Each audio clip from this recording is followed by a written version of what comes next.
What was the moment or pivotal moments, and I know you speak a lot of it in this piece of gold that's in front of us here, but what really cracked you open on this journey?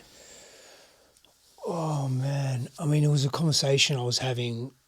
I think the beginning stages of, oh man, I mean, how far back do I go? You know, I think about this often. I don't think there's ever a one single catalyst or one bottom moment. And I don't think any of us experience that. And when we look back in hindsight, we can see all the moments that could have been the catalyst or could have been the rock bottom moments.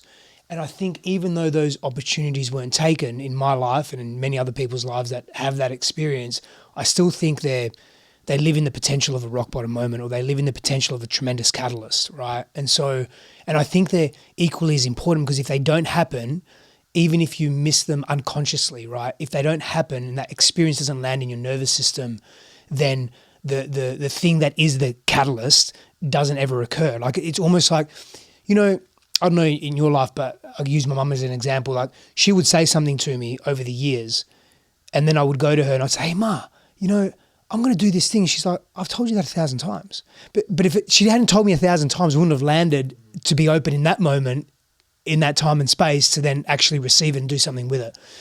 So when you ask that question, and I'm not trying to avoid the question, I can very clearly say, hey, over 10 years ago, there was a moment between me and my partner at that time where she discovered that I was cheating and there was infidelity, and that became the moment that really, really started breaking me open.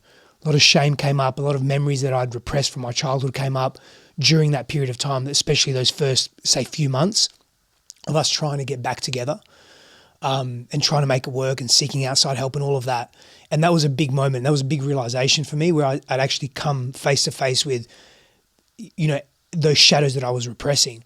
However, there are many moments that happened before then that I could have proactively made some really big changes, and I didn't in my life. And I consider those equally as important. Multiple conversations with friends that were saying, "Hey man, what are you doing? Like, you're killing yourself slowly. You're destroying this relationship. You're being," and they didn't even know half of what I was doing. They just knew a little bit.